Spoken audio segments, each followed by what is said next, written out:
আসসালামু আলাইকুম সবাই, কেমন আছেন আপনারা? আজকে আমরা নতুন একটি ভিডিও নিয়ে আপনাদের সামনে হাজির হয়েছি।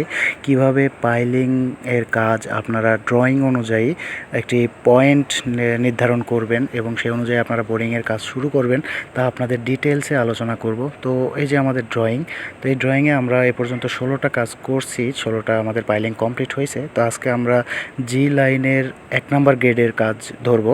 তো 1 নাম্বার যে পয়েন্টটা, এই যে 1 নাম্বার পয়েন্ট, এই পয়েন্টের এই যে আমরা এই পয়েন্টের কাজ আজকে ধরবো।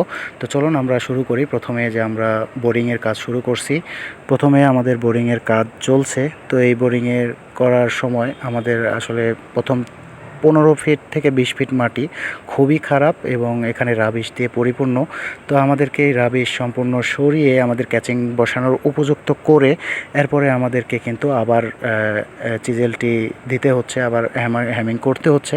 তো আমরা 15 থেকে 20 ফিটে, প্রায় 10 থেকে 15 ফিটের মতো আমাদের বোরিং করতে হবে এই অবস্থায়।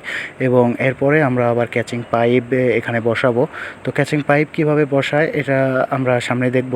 তো আমরা এখন ক্যাচিং পাইপ বসাবো। আমরা দেখি যে এই যে আমরা ক্যাচিং পাইপ উইন্স মেশিনের যে কেবলটি আছে সের সঙ্গে আমরা ক্যাচিং পাইপটি আমরা সংযুক্ত করব।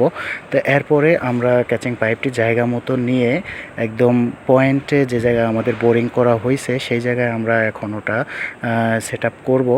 সেট আপ করার পরে আমাদের সম্পূর্ণ ক্যাচিং পাইপটি সেখানে এই ড্রয়িং অনুযায়ী যে পয়েন্টটা আছে সেই পয়েন্টে আমরা এটা নির্দিষ্ট মাপে এটা বসাবো। এটা আমাদের পিন্থ লেভেল দেওয়া আছে। পিন্থ লেভেল এটা আমাদের সার্ভেয়ার ওয়াটার লেভেল করে আমরা দেখব কতটুকু পিন্থ লেভেল থেকে উপরে বা নিচে আছে। তো সেই অনুযায়ী আমরা এটা বসাবো এবং তার শেষে আরেকটা জিনিস দেখতে হয় যে ওয়াটার লেভেল করে দেখতে হয় যে আমাদের পাইপটা, ক্যাচিং পাইপটা ঠিক জায়গা মতো আছে কিনা। ঠিক আছে? তো এটা হরিজন্টাল আছে কিনা তা দেখার জন্য স্পিড লেভেলটাও ব্যবহার করতে পারেন। ধন্যবাদ।